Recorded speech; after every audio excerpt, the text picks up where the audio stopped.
Dr. Amanda Harris wiped sweat from her forehead as she stepped through the crumbling doorway of the ancient temple. The air inside was thick and humid, filled with the smell of old stone and something else she could not identify. Her flashlight beam cut through the darkness, revealing walls covered in strange symbols and patterns that seemed to move when she was not looking directly at them. "Watch your step," she called back to her team. "The floor here is uneven." Dr. Kevin Blake followed close behind, his equipment bag bouncing against his hip. "The energy readings are getting stronger," he said, checking his scanner. "Whatever is in here, it is definitely active." Lieutenant Jake Morrison came next, his hand resting on his weapon. As the security chief for their research mission, he did not like exploring dark places without knowing what might be waiting inside. "How much further do we need to go?" he asked. Lisa Chun brought up the rear, her camera recording everything. "This place is incredible," she whispered, panning her device across the walls. "The architecture is unlike anything we have seen from the Zephyrians before." The team had been exploring the ruins on Kepler 442b for 3 weeks now. The planet had once been home to an advanced alien civilization called the Zephyrians, but they had vanished over 1,000 years ago. No one knew what happened to them. They just disappeared, leaving behind empty cities and mysterious technology that human scientists still could not understand. Amanda led her team deeper into the temple complex. The corridor stretched ahead of them, lit by their flashlights and the strange blue glow that seemed to come from the walls themselves. The symbols on the walls became more complex as they walked, and Amanda noticed they seemed to be telling some kind of story. "Look at this," she said, stopping at a section of wall where the symbols formed a clear pattern. "These markings show figures standing around something. It looks like they are worshipping or maybe protecting it." Kevin aimed his scanner at the wall. "The energy signature is definitely coming from ahead, about 50 meters down this corridor." They continued walking, their footsteps echoing in the silence. The corridor opened into a vast chamber that took Amanda's breath away. The ceiling stretched high above them, supported by massive pillars that seemed to be carved from a single piece of stone.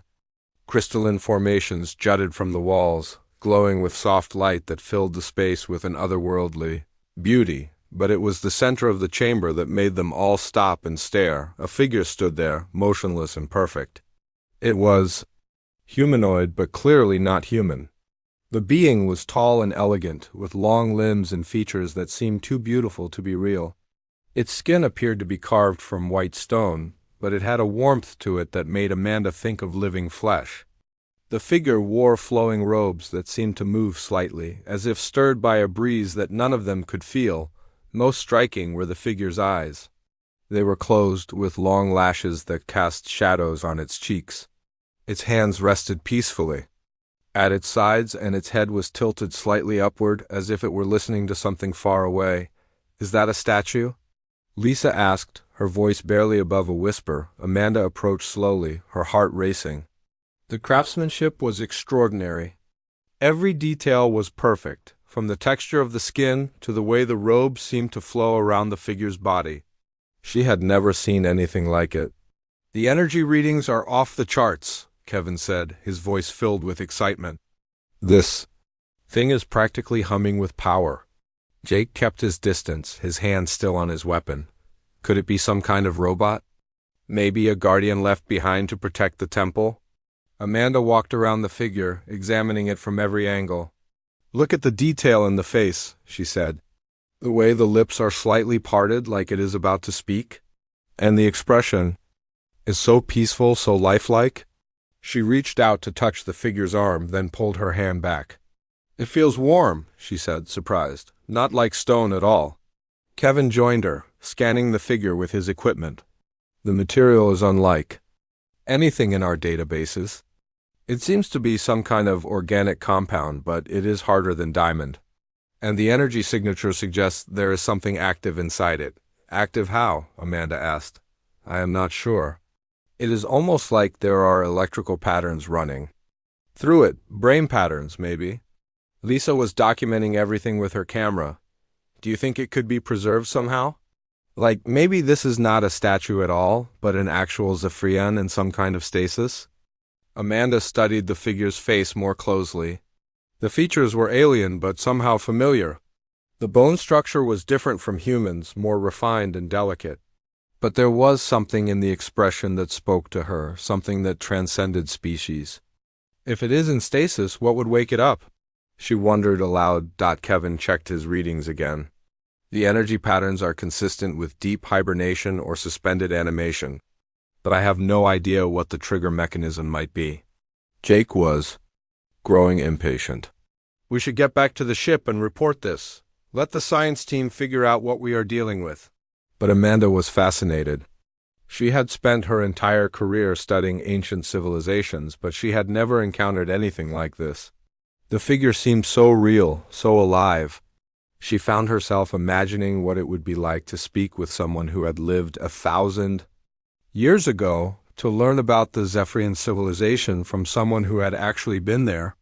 You know, she said with a smile, it looks almost like it is sleeping, like it is waiting for someone to wake it up. Lisa laughed. Maybe it needs true love's kiss, like in the old fairy tales. The comment made Amanda chuckle. Right, because that always works in the movies. Kevin grinned. Go ahead, Amanda, give it a try. For science. Amanda rolled her eyes. You guys are ridiculous. But she was still smiling. There was something about the figure that made her feel oddly comfortable, as if she were looking at an old friend rather than an alien artifact. I dare you, Kevin said, still grinning. One kiss for the advancement of human knowledge. Amanda looked at the figure again. Its face was so peaceful, so perfect. She had always believed that understanding came from taking risks, from pushing boundaries. And what was the worst that could happen? It was just a statue, after all. Fine, she said, trying to sound casual. But if this thing wakes up and tries to kill us, I am blaming you. She stood on her tiptoes and leaned forward. The figure was tall, and she had to stretch to reach its face. She decided to kiss its forehead, just above where the eyebrows would be on a human. The moment her lips touched the smooth surface, everything changed. The chamber filled with a low humming sound that seemed to come from everywhere at once. The crystalline formations on the walls began to pulse with brighter light, and the air itself seemed to vibrate with energy. Amanda stumbled backward, her heart pounding. The figure's eyes snapped open. They were not like human eyes. They were larger, with irises that seemed to contain swirling galaxies.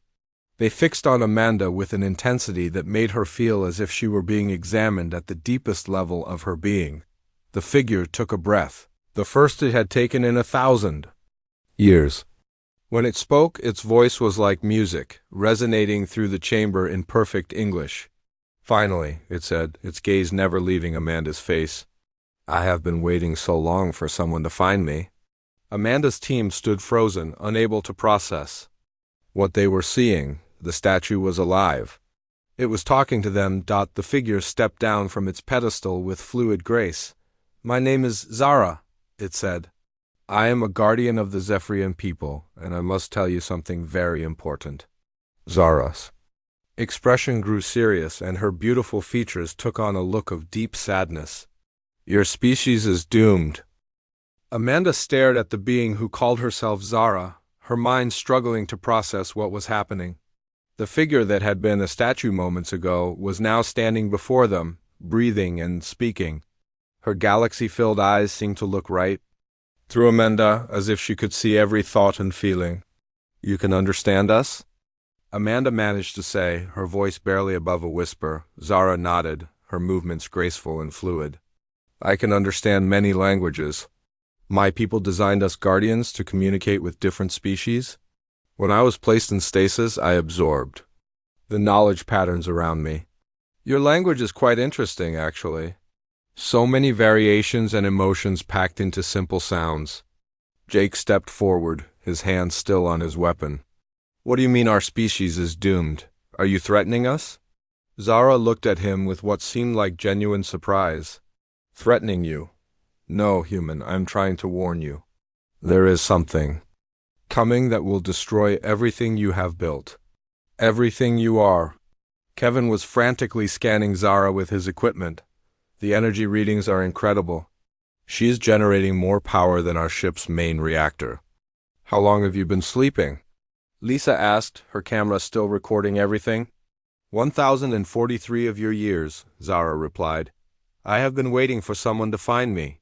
Someone who could understand the warning I carry. Amanda felt a chill run down her spine. What kind of warning? Zara walked to one of the crystalline formations on the wall and placed her hand on it. The crystal began to glow brighter, and suddenly the air above it shimmered. Images began to appear, like a three-dimensional movie playing in the space. Between them, the images showed a beautiful world with towering cities that seemed to be made of light itself. Beings that looked like Zara moved through the streets, their technology seamlessly blended with nature. It was a paradise that made human cities look primitive by comparison. This was my homeworld, Zara said, her voice filled with sadness. The heart of the Zephyrian civilization? We had lived there for over 10,000 years, spreading our knowledge and culture across the galaxy. The images changed, showing space filled with magnificent ships that moved between the stars.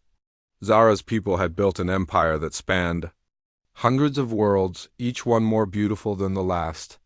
We thought we were safe, Zara continued.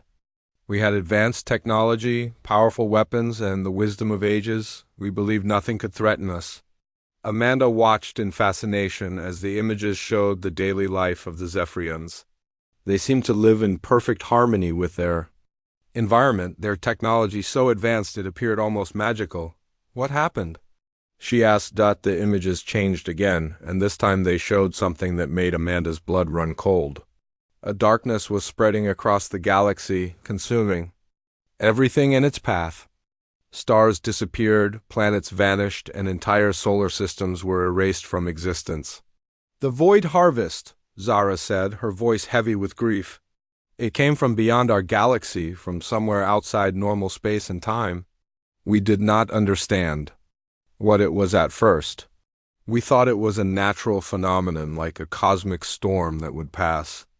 The images showed Zephyrian scientists studying the approaching darkness, their instruments unable to make sense of what they were seeing. The darkness did not behave like anything they had encountered before. But it was not a storm, Zara continued. It was alive, intelligent, and it was hunting. Kevin lowered his scanner, his face pale. Hunting for what? For civilizations like yours, like ours. It feeds on the energy that advanced species produce. The more developed a civilization becomes, the stronger the signal it sends out across the galaxy. And the stronger the signal, the more attractive it becomes to the Void Harvest. The images showed the Zephyrians' desperate attempts to fight the approaching darkness. Their most powerful weapons had no effect on it. Their shields were useless. The darkness simply absorbed everything they threw at it and kept coming. We tried to evacuate our people, Zara said, but there was nowhere to run. The Void Harvest was everywhere, spreading across the galaxy like a plague. It consumed entire star systems in days. Amanda watched in horror as the images showed the beautiful Zephyrian cities being consumed by the darkness. The beings she had been admiring moments before were running in panic, their paradise crumbling around them. How did you survive? Jake asked. We did not, Zara replied simply. My people are gone, all of them. I am what remains. The images changed one final time, showing a group of Zephyrians working frantically in a laboratory. They were building something, devices that looked like the crystalline formations in the temple around them. In our final days, we created the Guardian system, Zara explained. We could not save our people, but we could try to save others. We placed Guardians like myself in stasis on worlds throughout the galaxy, hoping that future civilizations would find us and learn from our fate. Amanda felt tears in her eyes. So you have been alone all this time? I was not conscious during stasis. For me, it feels like I closed my eyes yesterday and opened them today. But yes, I am alone, the last of my kind. Lisa wiped her eyes. I'm so sorry, Zara smiled sadly. Thank you. But there is no time for grief. The Void Harvest is coming for your species. I can sense it even now, drawn by the quantum signals your people broadcast across space. Kevin stepped forward. Quantum signals? You mean our communication network? Yes, your faster-than-light communications create ripples in spacetime that the Void Harvest can detect from vast distances. The more you expand across the galaxy, the stronger your signal becomes. Amanda's mind raced. How long do we have? Zara closed her eyes for a moment, as if listening to something far away. 50 of your years, perhaps less. It depends on how quickly your civilization grows. Jake shook his head. This is insane. You're talking about some kind of cosmic monster that eats entire civilizations. I know it is difficult to believe, Zara said, but I can show you proof. She moved to Amanda and gently placed her hand on Amanda's forehead. May I share my memories with you? You will see what I have seen. Amanda hesitated for a moment, then nodded. The moment Zara's skin touched hers, Amanda's world exploded into visions. She saw the Zephyrian civilization at its height, more advanced and beautiful than anything humans had ever imagined. She felt the joy and wonder of a species that had mastered the secrets of the universe. And then she felt the terror as the Void Harvest approached. She experienced the desperate battles against an enemy that could not be harmed, the hopeless evacuations as worlds were consumed, and the final moments as the darkness swallowed everything the Zephyrians had built. When the visions ended, Amanda staggered backward, her face white with shock. It is real, she whispered. All of it. Kevin caught her as she nearly fell. Amanda, what did you see? The end of everything, she replied, looking at Zara with new understanding. She is telling the truth. There is something out there that destroys civilizations, and it is coming for us. Zara nodded gravely. The Void Harvest does not negotiate. It does not show mercy. It simply consumes and moves on to the next target. Jake was pacing back and forth, his mind working through the implications. So what do we do? How do we fight something like that? My people tried to fight it with weapons and shields, Zara said. We failed, but in our final research we discovered something important. The Void Harvest has a weakness. Amanda looked up, hope flickering in her eyes. What kind of weakness? It exists partially outside normal spacetime, which makes it nearly invulnerable to physical attacks. But there is a specific quantum frequency that can disrupt its connection to our reality.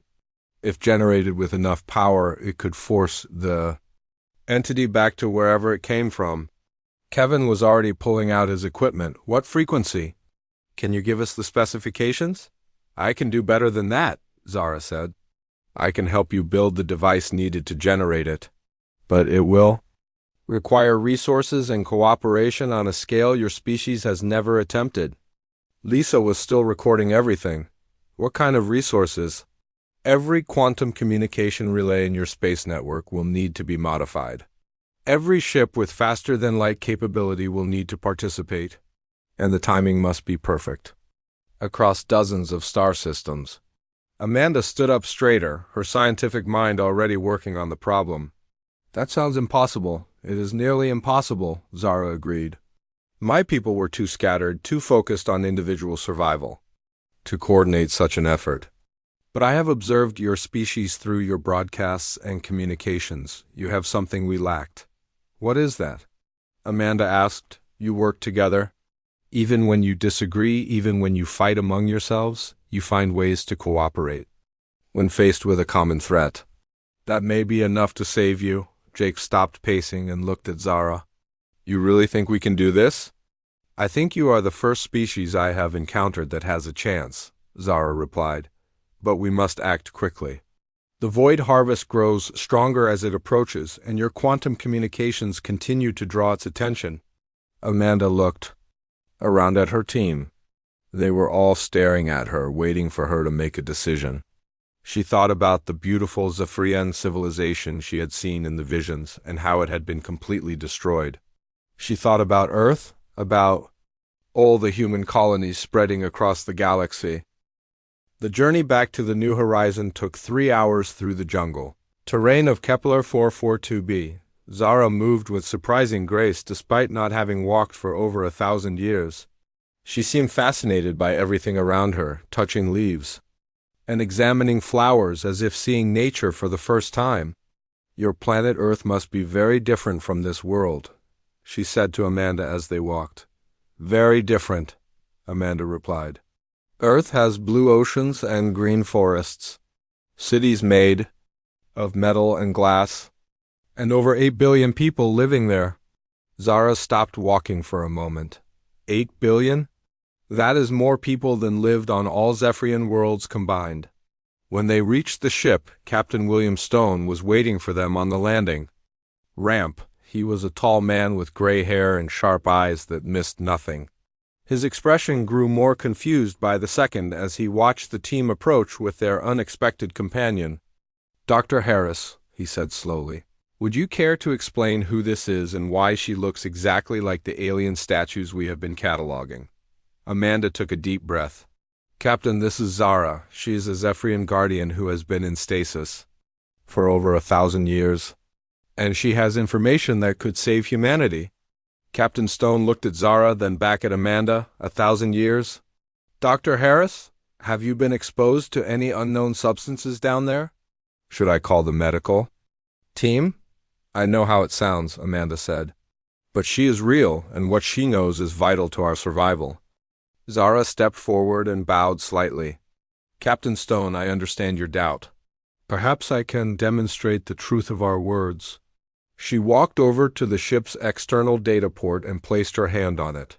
Immediately, the ship's systems began, humming more efficiently than they had in months. Status lights that had been yellow turned green, and the engine noise became smoother. "What did you do?" Captain Stone asked, his voice filled with surprise.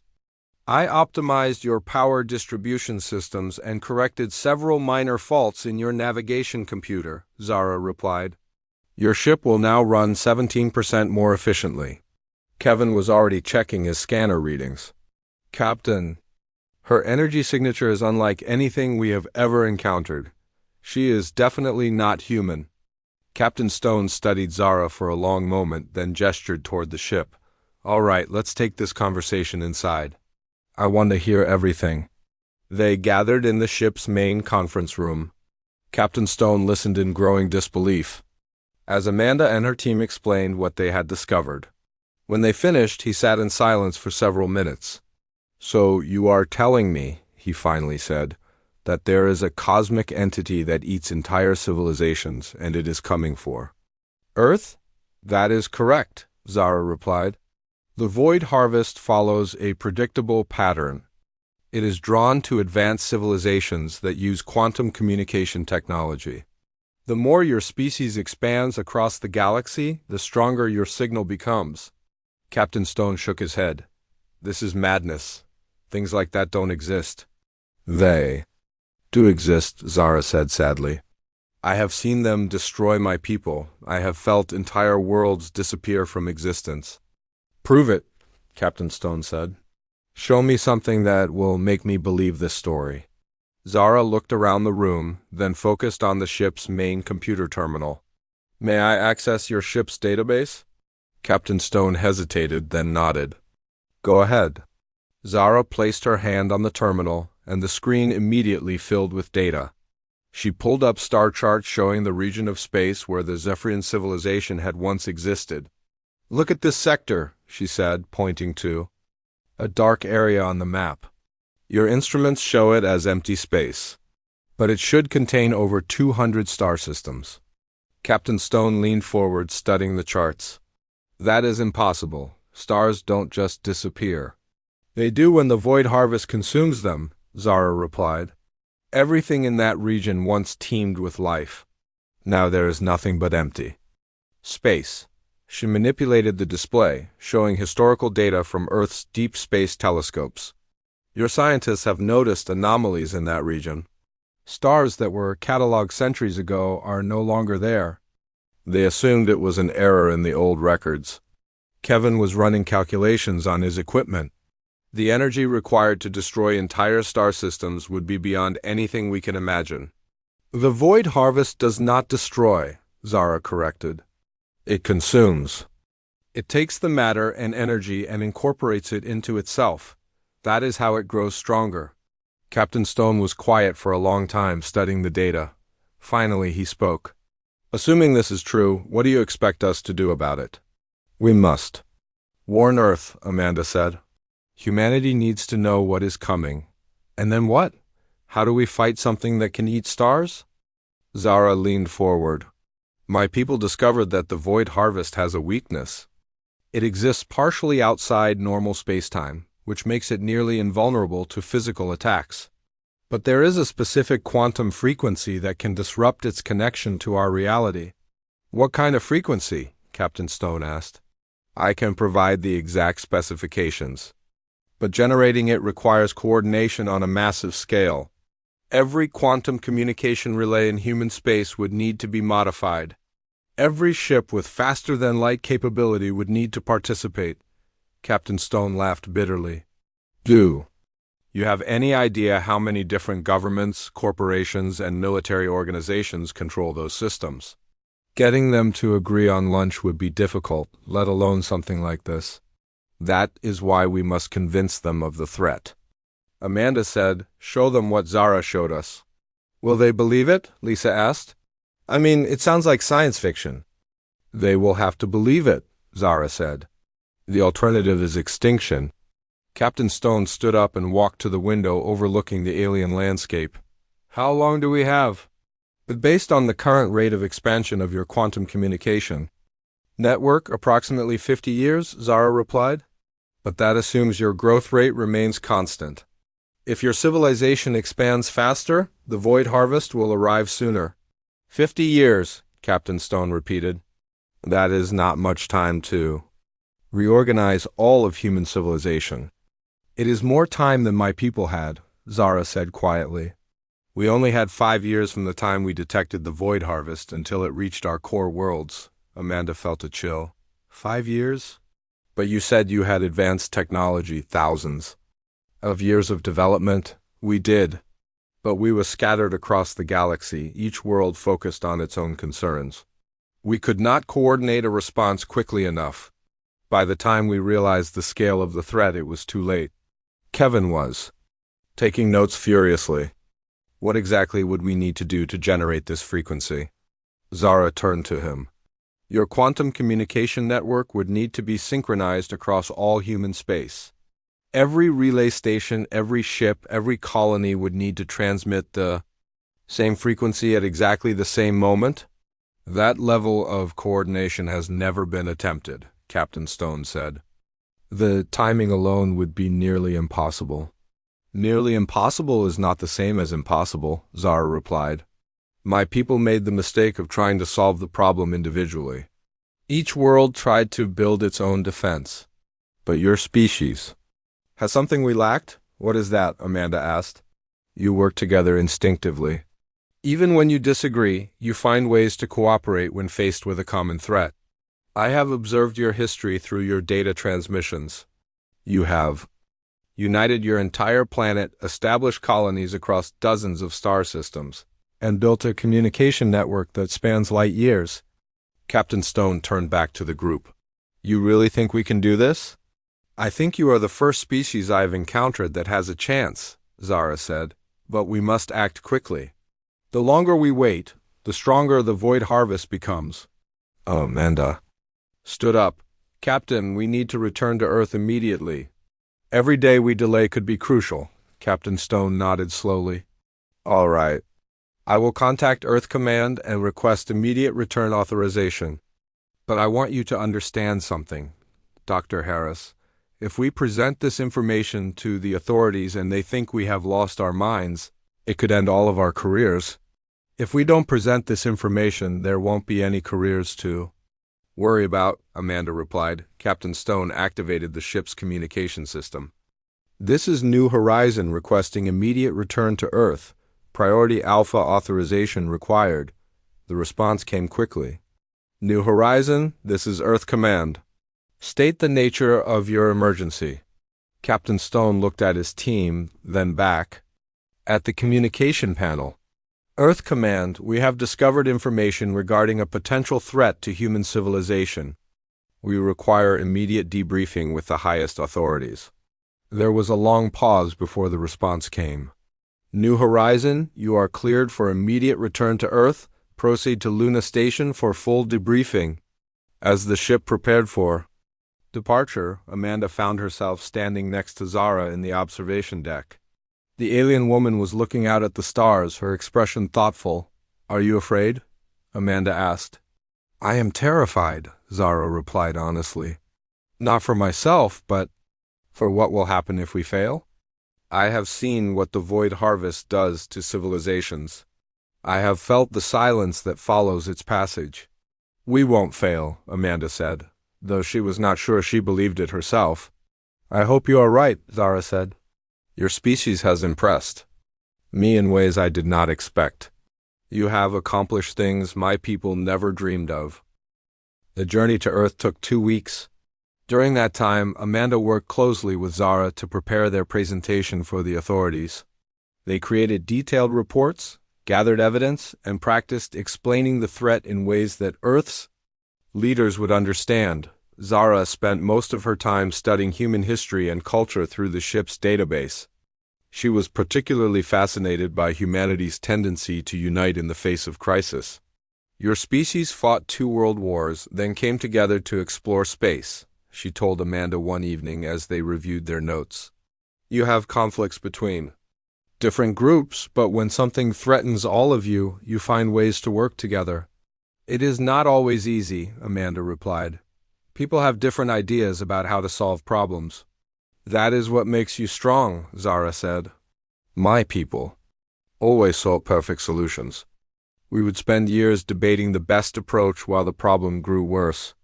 Your species acts quickly, even if the solution is not perfect." When they reached Luna Station, Amanda was surprised to see how many important people had gathered for their briefing. The main conference room was filled with representatives from Earth's government, the Colonial Alliance, Deep Space Command, and several major corporations. General Patricia Martinez, the head of Earth's defense forces, stood at the front of the room. She was a small woman with steel-gray hair and sharp eyes that seemed to see everything. "Dr. Harris, Captain Stone, we understand you have information about a potential threat to human civilization." Amanda stood up, her heart pounding. "General Martinez, what we have discovered goes beyond anything humanity has ever faced. We need to show you what we learned." She activated the holographic display and began explaining their discovery on Kepler 442b. The audience listened in polite silence as she described finding the temple and awakening Zara. But when she began talking about the Void Harvest, the mood in the room changed. "Dr. Harris," interrupted Director Charles Webb from the Colonial Alliance, "you are asking us to believe that a cosmic entity travels between galaxies, consuming entire civilizations?" "I know how it sounds," Amanda replied, "but the evidence is clear." Zara stepped forward. "Perhaps I can demonstrate the truth of our words." She approached the room's main computer terminal and placed her hand on it. Immediately, the displays around the room filled with data. Star charts, energy readings, and historical records appeared faster than any human could process them. "What is she doing?" asked Dr. Rebecca Foster from the Science Council. "I am showing you the evidence," Zara replied. "Look at these star charts from your deep space telescopes. Compare them to charts from 100 years ago." The displays showed side-by-side comparisons of the same regions of space. In the older charts, certain areas showed clusters of stars. In the newer charts, those same areas were empty. "Stars do not simply disappear," Zara continued, "but yours have been. Over the past century, 47 star systems in the outer rim have vanished from your records. Your scientists assumed it was an error in the old data." Dr. Foster was studying the charts intently. "This is impossible. The energy required to destroy a star would be beyond anything we can imagine." "The Void Harvest does not destroy stars," Zara explained. "It consumes them. It takes all the matter and energy and incorporates it into itself." General Martinez leaned forward. "Assuming this is true, how do we know this entity is coming for us?" Zara manipulated the display again, showing a map of human space with all the quantum communication relays marked. Your faster-than-light communication network creates ripples in space-time. These ripples act like a beacon, drawing the void harvest toward you. How can you be sure? Asked Marcus Chun from the Trade Federation. Because the same thing happened to my people, Zara replied sadly. We had a quantum communication network similar to yours. The more we expanded it, the stronger our signal became. The void harvest followed that signal directly to our core worlds. The room fell silent as the implications sank in. Finally, Director Webb spoke. What do you propose we do about this threat? Zara began explaining the quantum frequency weapon that could disrupt the void harvest's connection to normal spacetime. She showed them the technical specifications and the coordination that would be required. Every quantum communication relay in human space would need to be modified, she explained. Every ship with faster-than-light capability would need to participate. The timing must be perfect across all star systems. General Martinez was taking notes. How long would we have to prepare? Approximately 45 years, Zara replied. But that assumes your expansion rate remains constant. If your civilization grows faster, the void harvest will arrive sooner. 45 years, repeated Director Webb. That is not much time to reorganize all of human civilization. Corporate Representative Helen Davis spoke up. The cost of modifying every communication relay would be enormous. Who would pay for it? The cost of not modifying them would be the extinction of our species, Amanda said firmly. Dr. Foster was studying the technical specifications. These modifications would require technology we do not currently possess. The precision required is beyond our current capabilities. I can help you develop the necessary technology, Zara offered. My knowledge of quantum mechanics is far more advanced than yours. General Martinez stood up. Let's assume for a moment that this threat is real. What would we need to do to prepare? First, we would need to establish a unified command structure, Zara replied. Every nation, every corporation, every colony would need to work together. There can be no competing interests or hidden agendas? Director Webb laughed bitterly. Do you have any idea how difficult that would be? We have dozens of different governments, hundreds of corporations, and thousands of colonies. Getting them to agree on anything is nearly impossible. Then you will die as my people did, Zara said bluntly. The void harvest does not care about your politics or your economics. It will consume everything equally. The room fell silent again. Amanda could see the fear in people's faces as they began to understand the scope of the threat. What exactly would this unified command structure look like? Asked General Martinez. It would need authority over all quantum communication systems, all faster-than-light capable ships, and all energy production facilities, Zara replied. During the final phase of preparation, every resource would need to be dedicated to generating the frequency weapon. Corporate Representative Davis shook her head. No corporation would agree to that level of government control. The economic disruption alone would be catastrophic. The alternative is extinction, Amanda said. What good is your economy if everyone is dead? Dr. Foster was still studying the technical data. Even if we could build this weapon, how do we know it would work? Has it ever been tested? My people never had the chance to test it, Zara admitted. We discovered the frequency too late to implement it on the scale required. So we would be betting the survival of our species on an untested weapon, Director Webb said. Yes, Zara replied. But it is the only hope we have found. The debate continued for hours.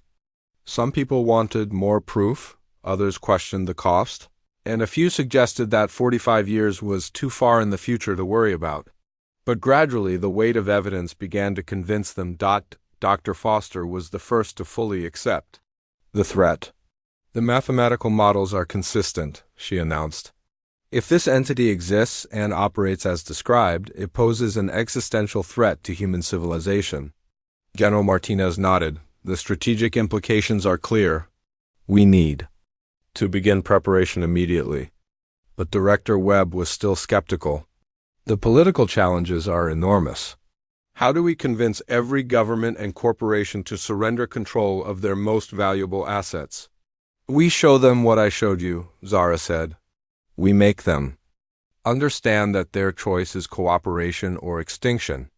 Amanda spoke up. We need to start with the leaders who are willing to listen. Build support gradually and prove that the threat is real. That could take years, protested Marcus Chun.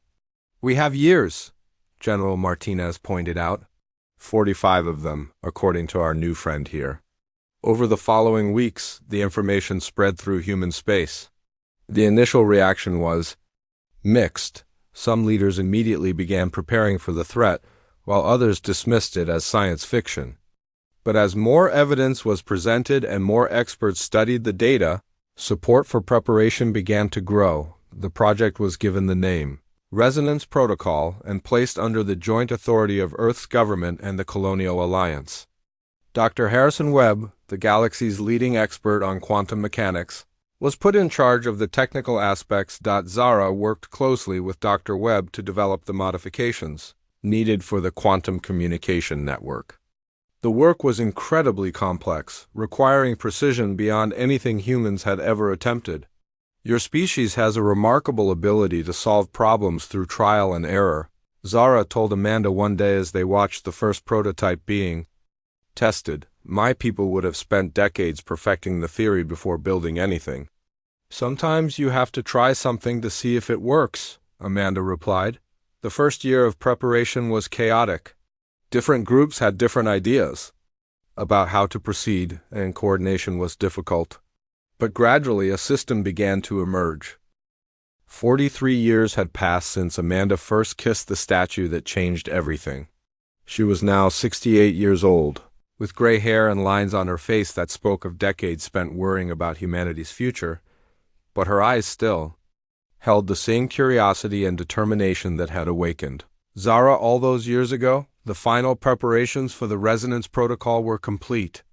Every quantum communication relay in human space had been modified.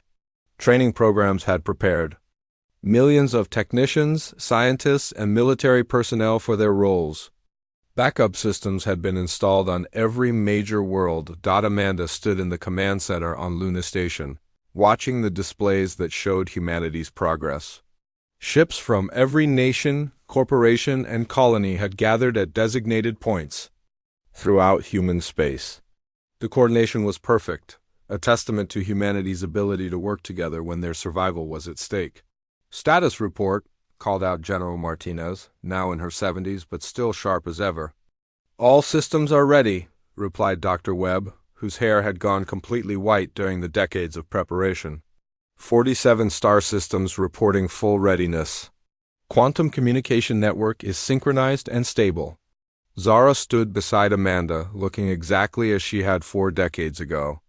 As an artificial being, she did not age like humans did. But Amanda could see the weight of worry in her galaxy-filled eyes. The Void Harvest has entered the Outer Rim, Zara announced, her voice carrying a sadness that touched everyone in the room. Long-range sensors confirm its presence. 3 star systems have already been consumed. Amanda felt her heart sink. They had known this day would come, but seeing it actually happen was different from preparing for it. How much time do we have? 6 hours until it reaches the first human colony, Zara replied. 12 hours until it begins consuming your core worlds. General Martinez activated the communication system. This is Luna Command to all units. Operation Resonance is now active. All ships move to final positions. All stations prepare for a frequency generation. Across human space, thousands of ships began moving into carefully calculated positions. The plan required precise spacing between vessels, with each ship serving as a node in a massive network that would span dozens of star systems. Captain Stone, now Admiral Stone, commanded the fleet from his flagship. All ships report ready, he announced over the communication channel. Resonance field generators are online and standing by. Amanda watched the tactical display as red dots representing the Void Harvest moved steadily toward human space. The entity was massive, larger than entire planets, and it moved with purpose and intelligence. Beginning first phase of resonance generation, announced Dr. Webb. All quantum communication relays switching to frequency mode. The modified relays throughout human space began generating the special frequency that Zara had discovered. The effect was immediate and dramatic. Space itself began to shimmer around the relay stations as the quantum field built up strength. Field strength at 30%, reported a technician. Resonance pattern is stable. The void harvest is responding, Zara observed, studying the sensor readings. It has slowed its advance. But the field is not strong enough to stop it. Amanda felt a chill of fear. What do we need to do? We need more power, Dr. Webb replied. The ships must add their generators to the field. General Martinez activated the fleet communication channel. All ships begin frequency generation, maximum power. Throughout human space, thousands of ships began adding their power to the resonance field. Military vessels, merchant ships, private yachts, and even old cargo haulers all contributed their energy to the growing network. Field strength at 60%, called out the technician. But it is still not enough. On the tactical display, the void harvest had resumed its advance, though more slowly than before. The entity seemed to be testing the field, probing for weaknesses. It is adapting, Zara said with concern. The void harvest is intelligent. It is learning how to resist the frequency. Amanda felt desperation rising in her chest. What else can we do? We need every source of quantum energy in human space, Dr. Webb said. Every ship, every station, every colony power grid. And that would leave our worlds defenseless, protested General Martinez. If the plan fails, we would have no power for shields or weapons.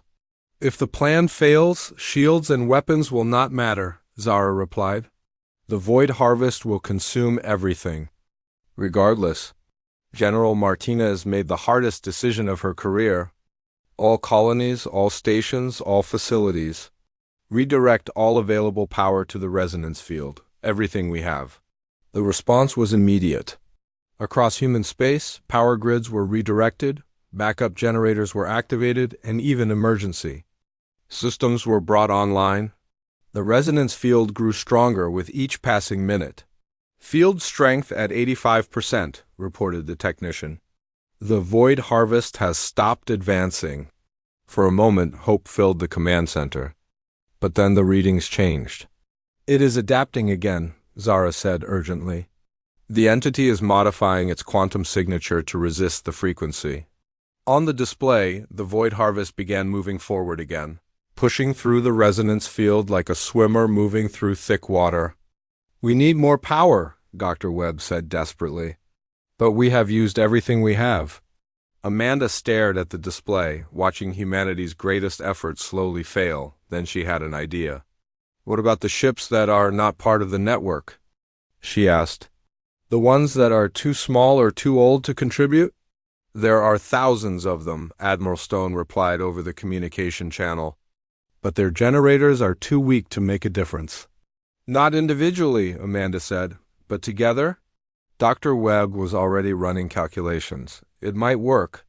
If every ship in human space contributed something, even the smallest amount, it could push the field strength to 100%.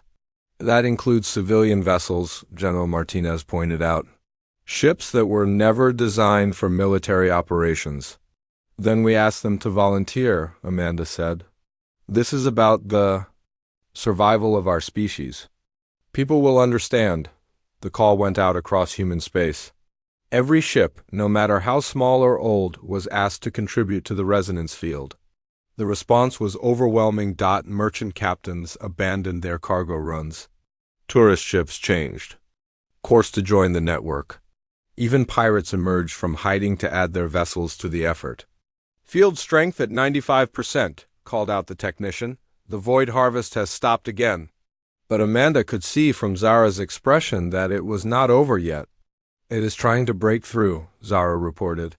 The entity is concentrating its energy on a single point in the field. Can the field hold? Dr. Webb asked. Not at this strength, Zara replied. We need 100% field strength or the void harvest will punch through. Amanda looked around the command center. Everyone was doing everything they could, but it was not enough. Then she remembered something from decades ago. Zara, you said you could interface with our quantum systems. Can you add your own energy to the field? Zara looked surprised. I could, but it would be dangerous. My consciousness exists as a quantum pattern. If I merge with the field, I might not be able to separate myself from it. Would it be enough to reach 100%? Amanda asked. It would be enough, Zara replied. But I would essentially be sacrificing myself to save your species. Amanda felt tears in her eyes. I cannot ask you to do that. You're not asking, Zara said with a sad smile. I am offering. My people are gone? My purpose was to warn others and help them survive. If I can save your species, then my existence will have meaning. Before anyone could stop her, Zara walked to the main quantum interface and placed both hands on it. Immediately, her body began to glow with the same energy that had filled the temple where Amanda first found her. Field strength at 100%, announced the technician. His voice filled with awe. On the tactical display, the void harvest stopped completely. The entity seemed to pulse and writhe as the resonance field reached full power. Then something extraordinary happened. The void harvest began to fade. It is working, Dr. Webb said in amazement. The field is disrupting its connection to our reality. The entity that had consumed countless civilizations was being pushed back into whatever dimension it had come from. Its outline became less solid, more transparent, until finally it disappeared completely. The void harvest is gone, Zara announced, her voice now coming from every speaker in the command center. It has been banished from this reality. Cheers erupted throughout the command center and across human space. 43 years of preparation had paid off. Humanity had survived its greatest test, but Amanda felt sadness mixed with her relief. Zara, are you all right? I am everywhere now, Zara replied.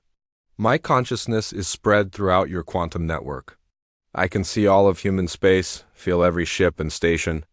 It is beautiful. Can you still be with us? Amanda asked. I will always be with you, Zara said. I am part of your civilization now. I will help you explore the galaxy, learn about other species, and protect against future threats. In the weeks that followed, humanity began to understand what they had accomplished.